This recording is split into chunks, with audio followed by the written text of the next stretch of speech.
And I'm joined by Luke Morley. How you keeping, Luke, mate? All good, thank you, Lee. All good. All good. Glad to hear it, man. Obviously, last couple of times I've had you on, it's all been Thunder related, of course. We're here to talk about, your most recent solo release, songs from the Blue Room. From like an audience kind of point of view, this album seems to have got great reviews. It's a wicked album. I'm enjoying it, but it seems to have got a really good positive response. How have you found it from your side of the coin, so to speak? Well, to be perfectly frank, I mean, a much better response than I was expecting. I think probably because it's maybe not a style of music that I'm sort of associated with particularly. But I think that it's a heartfelt record, and I think sometimes people kind of sense that. I mean, obviously there's elements about it that Thunder fans will recognise because obviously I'm the bloke that writes the Thunder tunes, but. Obviously, it's I'm delighted with the response to it. I have to be perfectly honest, and it's something I didn't expect. So all good. That's cool, man. I mean, obviously, Danny has been suffering with his health, unfortunately, and wish him all the best with that. But were the songs already there, ready for like an appropriate time, a break in the Thunder schedule to do a solo record, or did obviously Danny's unfortunate health issues that he's had sort of spur you on to do something while he's recuperating? Well, the funny thing was that it was all written and finished 6 months before Danny was ill. So it's really a question of okay, well, I've done it. I'll sort of put it to one side. So when am I going to release it? And then obviously what happened with Danny happened, and obviously none of us, I don't think, were in the mood to sort of do anything much afterwards. It took us all a while to kind of come to terms with it. Yeah, but And then I thought, well, I've got a record sitting there, all ready to go. There's no time. I'll probably never get a better opportunity or gap in the Thunder schedule to do it. So it all kind of made sense, I guess. yeah. So how far do these songs go back? Have they been building up over? Obviously, it's been a while since your last solo release. Was it 2001? The last 20 one? years. Yes, yeah, you could say that. Yeah. No, I think. Well, a couple of them. Funny enough, Errol Flynn and Nobody Cares and Killed by Cobain were all written probably 3 years ago. And I sort of put them to one side because also I was in the middle of writing either one of the last two Thunder albums. I can't remember which one now. So there was quite a short space of time between those two. Yeah, and lockdown as well made everything even crazier. So, but I'd sort of put them to one side because I didn't really feel like Thunder tunes to me. And I just thought, well, they're quite good, but I'll put them on the not sure pile over there. And then when lockdown happened, so I was sitting there listening to them, and actually my wife must take the blame. She stuck her head around the door and said, "Why don't you could make a record out of this? They suit your voice, and maybe it's something you should think about doing." And I just thought, well, maybe.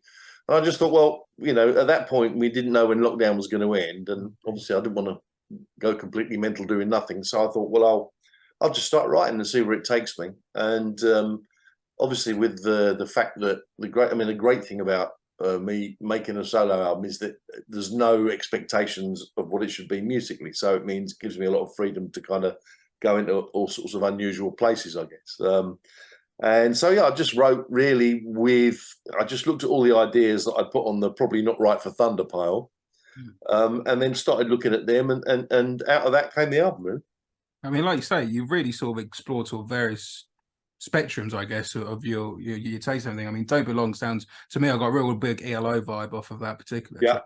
yeah And then I think it's Beatles are a massive influence on me. I grew up listening to the Beatles, and I think obviously Jeff Lynne is a mad Beatles fan too, so it's all coming from that place, definitely. Oh, that's what, man.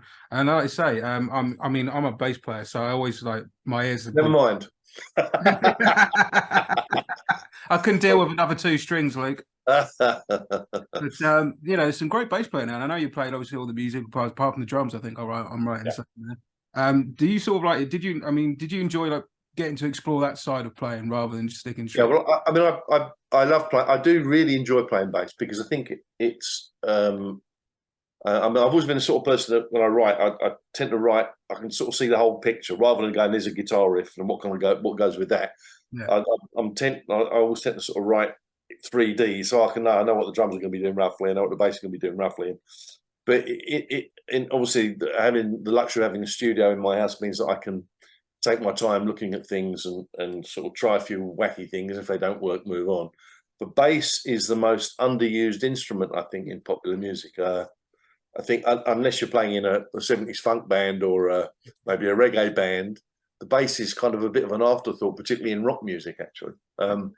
And when you hear a really, really good bass player in that area, John Paul Jones, John Entwistle, McCartney, they're always doing things which is enhancing the melody of the tune. It's never, they're not just playing eights and tucked at the background there. They're contributing musically, melodically, and that's, I think, you know, James Jamerson. I love great bass players, and a great bass player can completely make a song.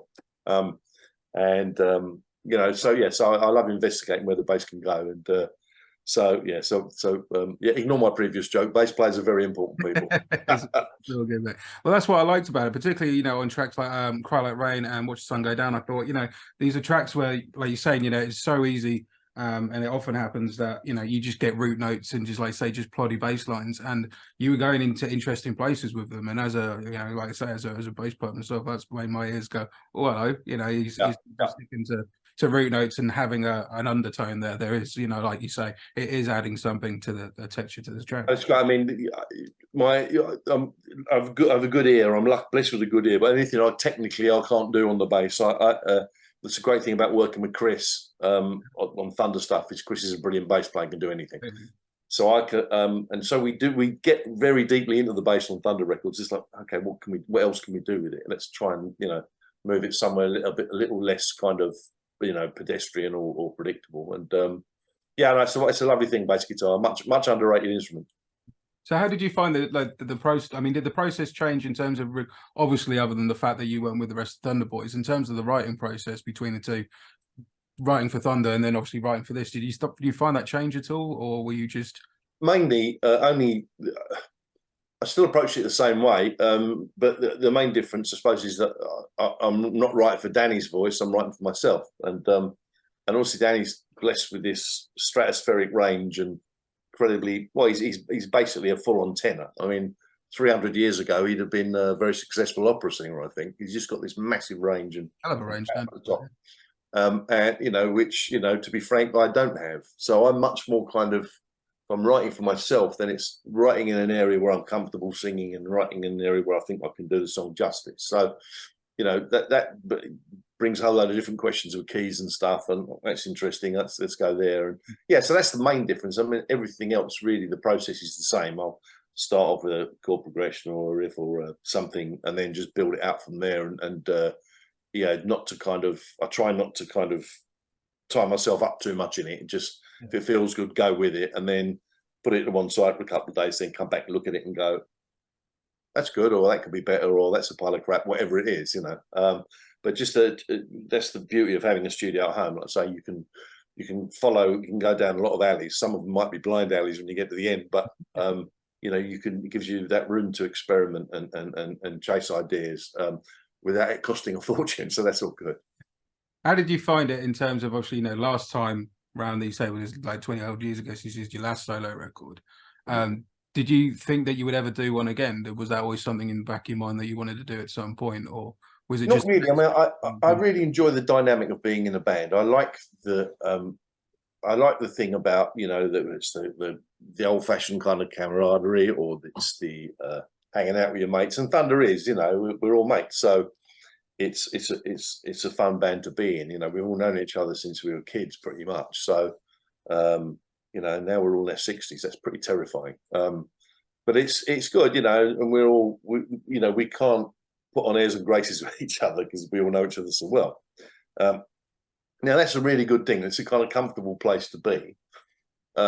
However, it's sometimes good to step outside of that and do other things, because anything you learn outside, you hopefully bring back. You come back as a better musician with more to contribute. But I don't know. I think it's, you know, musicians. I like to put myself in situations sometimes where I'm not sure if I can quite cope. And you know, the great thing is about playing with lots of different musicians is that like I said, you always learn something. I mean, you know, albums that I made with Peter Shoulder, The Union, were great fun to do. Great. And Peter's coming from a completely different place to me. We've got lots of things in common because he's 20 years younger.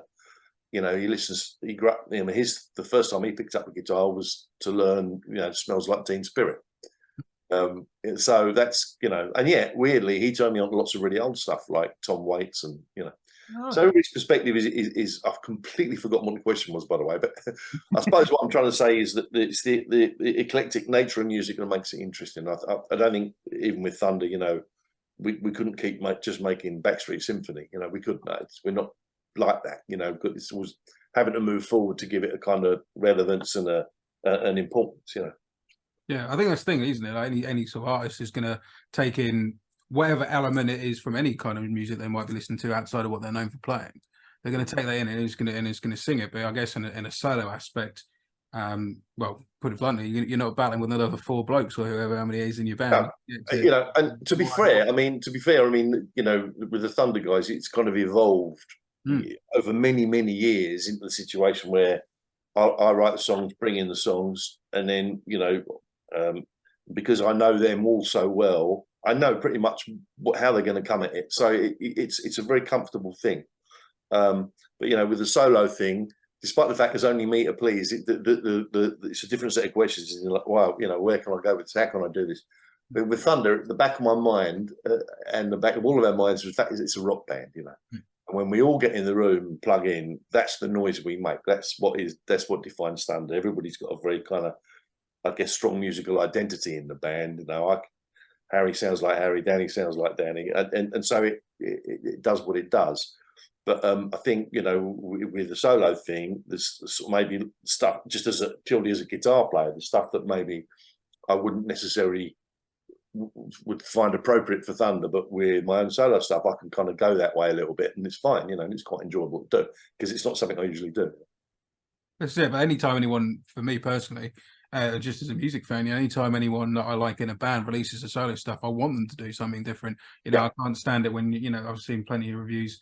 I remember, like, you know, last Chris Cornell record that he released before he passed away. There was loads of things that, oh, this doesn't sound like Soundgarden because it gone like country tones and stuff. You're like, it's not Soundgarden. It's not what it's a solo record. That's what. Yeah, there's no point. I mean, if I try to make a Thunder record on my own, it'd be like a shit Thunder record. There's no point. So I need to make a good solo album. You know, that's the challenge.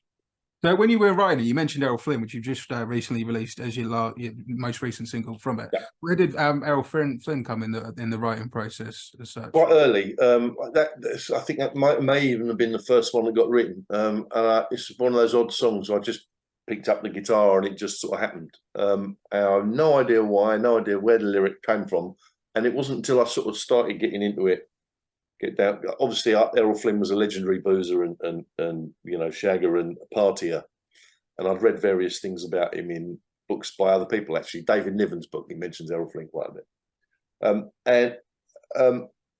And I just said this sort of. I saw a photograph of Errol Flynn just taken not long before he died, and he looked very old and knackered, and because he'd hammered himself basically. Yeah.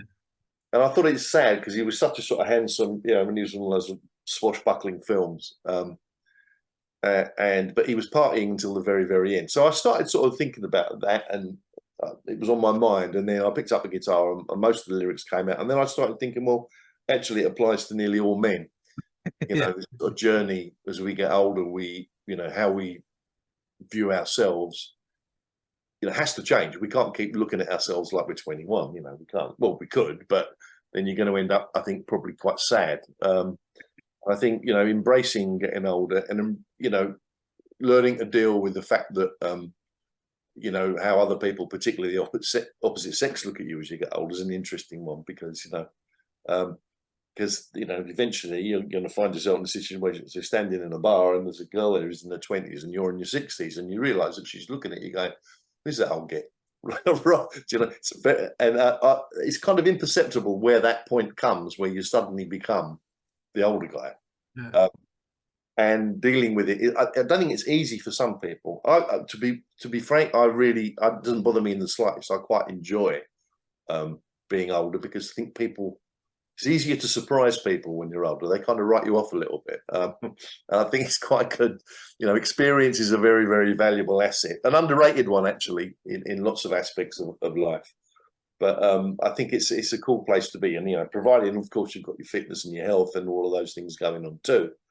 I think if you're happy and you enjoy your life, then getting older isn't really a problem. I think some people struggle with it, and this kind of eternal fountain of youth's crap that we're pumped at us by the mainstream media all day, more at women than men actually. It's ridiculous, you can stuff your face full of Botox and God knows what, never, but you still just look like an old person that's got a lot of Botox. Yeah, you never look young, do you? It doesn't make you look any younger. That's the thing, it doesn't make you look any younger. It's that thing, like you say, you look like an old person with a load of work done. Exactly. But another track on the album I particularly liked when I was re-listening to the album again this morning was and then this one was more of a grow on me, and there's definitely songs on it that do that, and for me that's a sign of a good album. There's albums that instantly hit, and there's albums that sort of you listen first time around, you go, oh, this is cool, and then the more you sort of unfolds. But one song that particularly unfolded for me was Cry Like Rain. I really got that track. Again, where did that song come from as such? It's funny actually, because I think it's about a sort of period in my life where I had a very bad year, 2011, when one of my best mates was dropped dead, and my wife's best friend died suddenly as well, both in the same year. And it started me, that was 2011, so I'd have been 51 then. And I'd not really started thinking about deaths. I hadn't known many people that had died my age or there or thereabouts. So it started me thinking about it, I think. When I started writing the song, I just had the melody of da da da da da da. I thought, well, that's really kind of quite beatly and quite cool. I'd sort of put the idea to one side. And I just picked up the guitar one day, the usual thing, and I'd made a load of notes back in 2011 about dying and death and that stuff, and the two things just seemed to come together. And I started thinking about how you miss people once they're gone, and how it makes you feel, and how it makes you kind of what are the things that you miss about them most, like the sound of their voice, or how they made you laugh, or so I just sort of tried to get into there, but I tried to keep it not too kind of miserable, but powerful emotionally. And I tried to key it so it was a bit high for me. So I'm reaching for the notes a little bit and to kind of get that edge to it. But I'm glad you like that song. It's quite an important one, I think. Yeah, I mean, like you say, it's powerful, but it's not. I didn't find it depressive. More reflective than anything. Yeah, it should be uplifting. That's the sort of general idea, anyway. Absolutely, and obviously, like the lead single, "Killed by Cobain," obviously written around the time that grunge came through the movement, which had effect on all the hard rock acts that that were going at the time. It's like any scene that comes along. And obviously Thunder continued working in, But what were your memories of that time? Why did it inspire such a song? Well, it kind of what it did. I mean, when Thunder sort of started in '89 and it's been '90 when the first album came out, we were quite successful very fast in the UK, Europe, Japan, and initially in America too. It's incredible. What happened was we changed labels from Capitol to Geffen in America in the first year. Geffen released the album. Dirty Love was kind of a minor hit, and we managed to sell like 250,000 albums without even going there. So of course we thought, hey, we're off to the races. We thought all we got to do now is go there, tour, and just kind of ram it home and keep touring and whatever. And it even got us as far as the fact we were booked on a tour that sounded perfect for those purposes, which was opening for David Lee Roth and Cinderella. And then literally about a month before we were due to go out, an American manager rang us and said, okay, guys, unpack. It's not going to happen. Like, well, what's the problem? He said, well, the tour's not selling any tickets, which, and we looked at, wow, David Lee Roth and Cinderella is not selling any tickets in America. He said, no, it's because of grunge. And we were like, well, what's grunge? Sounds like a social disease. What is it? And he said, well, it's this kind of musical movement that's come out of Seattle. It's a bit like Liverpool in the UK in the 60s. And it's kind of taken over all radio formats. All the labels are going mad to sign bands from there. And it's this whole scene. Wow, And I said we were on Geffen Records, and Geffen happened to buy Sub Pop which had maybe Smashing Pumpkins, maybe Nirvana as well. So they were very involved in that, and there was a massive change at Geffen. So in their kind of classic rock bin, they had, well, that as well as us, Aerosmith, Whitesnake, Guns N' Roses, and all of a sudden the company's emphasis just went grunge. Okay, that's where all our development money's going. Now, obviously, for Guns N' Roses and Whitesnake and Aerosmith, that wasn't an issue because they obviously all had massive fan bases. But for us, we were just about to get started, if you like. And it just blew us out the water, really, in America, because we, I mean, with hindsight, it's one of those things that I regret. I think probably as soon as kind of the support of Geffen fell away, they weren't going to finance the touring and everything. We just went, no, well, all right, then we'll go to Europe and we'll wait for this to blow over, or we'll go play somewhere else.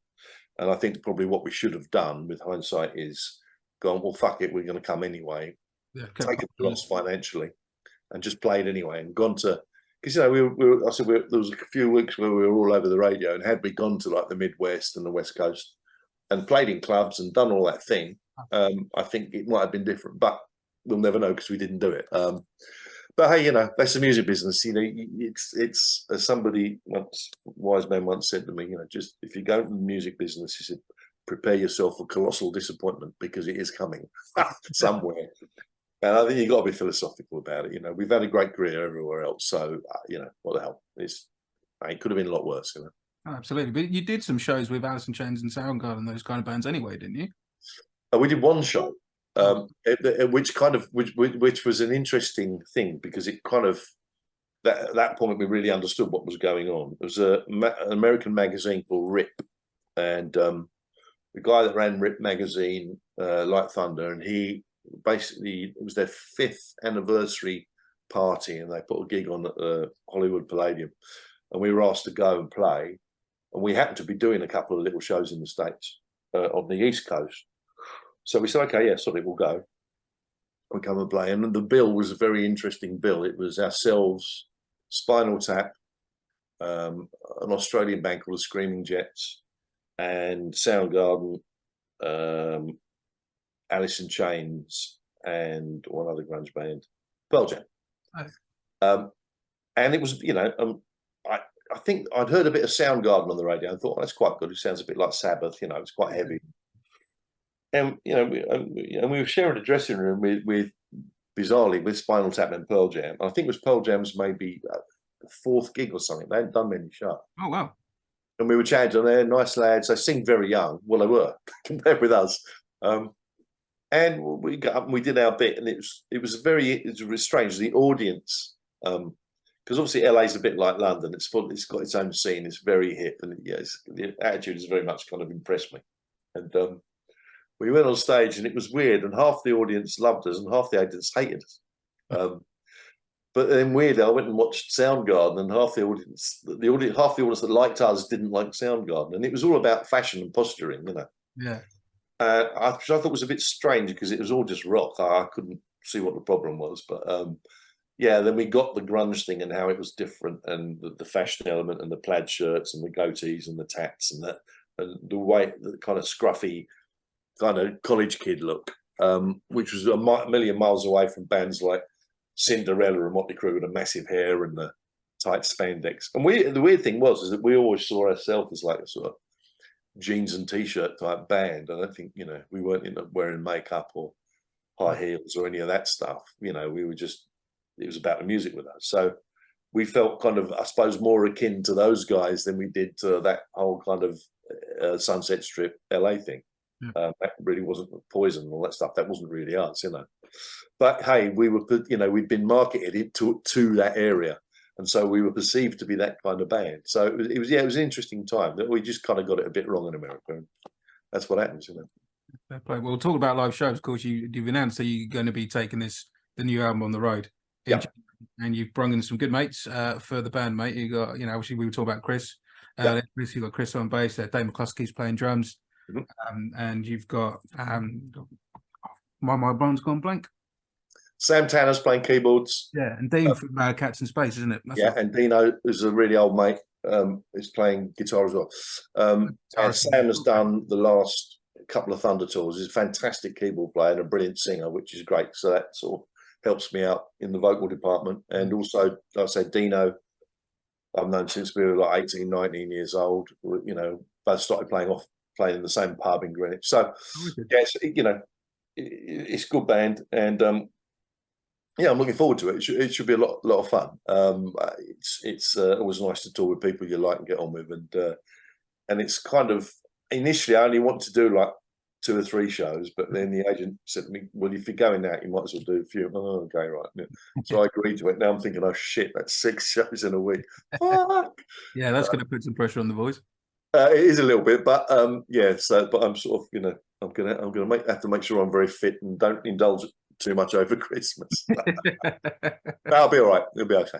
That'll be good. No, I'm looking forward to it, man. I'm coming up to I've got tickets to the show in Nottingham, so I'll be along to that. Good man. Yeah. At the Rescue Room, so that'll be a good night. Like I say, I mean, I saw Cats of Space a couple of weeks back down this end, and Dean's one of the best guitarists I've ever seen live. He's fantastic. So yeah, it's very good.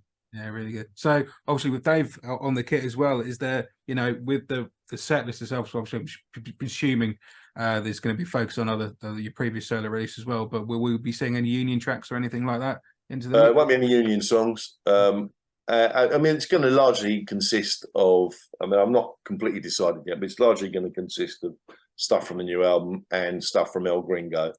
Maybe a couple of covers. I don't know. I'm going to get into that. I'm going to see how it kind of all sits together. Because you can't, until you actually get in the room and do it, you can work it all out on paper and go, well, that kind of seems to work. But until you actually get in the room and do it, then feel it a bit. Become apparent. But yeah, I mean, I'm not averse to doing, you know, a couple of tunes by somebody else if it all seems to work, and if it all kind of complements the stuff that I'm, you know, my stuff has then been great, you know. Yeah, of course. And also go back to one of the things I loved. I mean, I assumed looking at it when you put the press release out with the album artwork, I assumed that building on the front was kind of like an AI generated thing, but then I found out that it wasn't. It's a real building, which was bizarre. Yeah, it's been an amazing place. El Moralo Roca, it's called.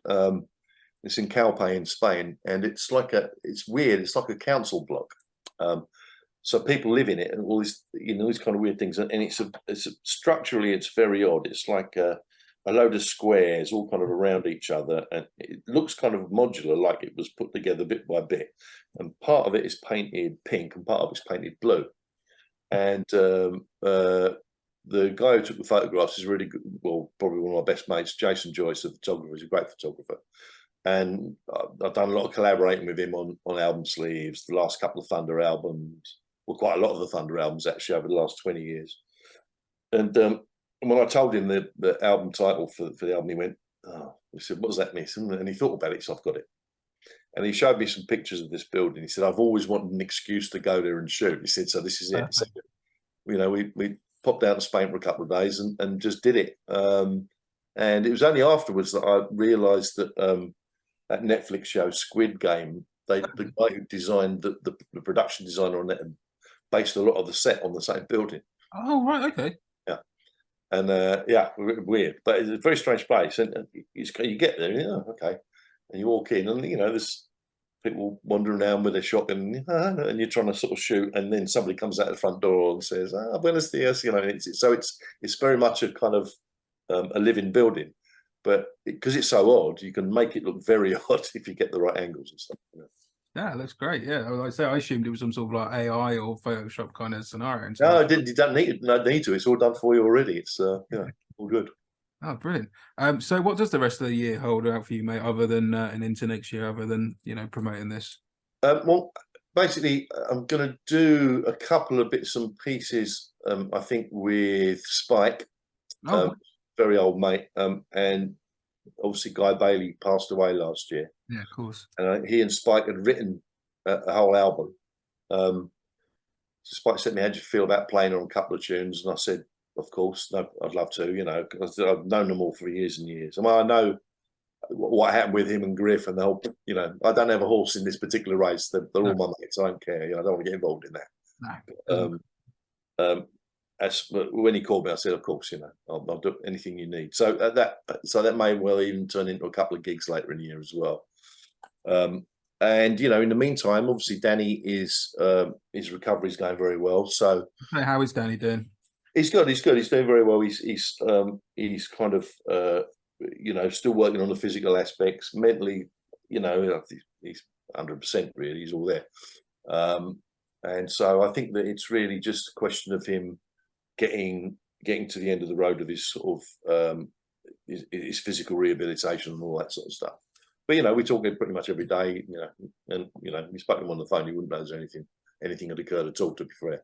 So I'm hoping that, you know, I said to him, mate, you know, as soon as you're ready, just say, you know, and then so, you know, no pressure on him. He needs to take as long as he takes to recover, and then we'll go from there. It does make long-term planning a little tricky, obviously, but Of course. and in the meantime, if some interesting things come in short-term, then obviously I'll get involved. I'd quite like to do a bit more production work as well. I've not done that for a few years, so I'm always looking for something interesting to sort of get involved with in that kind of way too. So we'll see. Yeah, nice one, man. Yeah, I mean, like my I'll cut this out, but you know, my mum had a stroke a few years ago, so you know, like you say, I know the mental side comes back a lot better, quicker than the physical side of it, and that. So no, I do wish Danny all the best on that, mate. Please, thank you. that's over. But no, thanks for your time again, as Luke, mate. As always, it's good to chat. No worries. And I'll see you if I don't speak to you before. I'll see you in January at the Rescue Rooms. Absolutely. At the beginning of the show, I'm going to play Errol Flynn at the beginning of the interview, with it being the most recent single off the album. But what other song from the album would you like us to play at the end of the Oh, I don't know. You choose, mate. I don't mind. Friday Night Rain, if you like that one, play that one. Yeah, brilliant. Well, we'll lock that one then. Brilliant. And yeah, speak to you soon, mate. Thanks for your time, mate. Appreciate it. Thanks, Lee. Cheers, man. Cheers. Bye.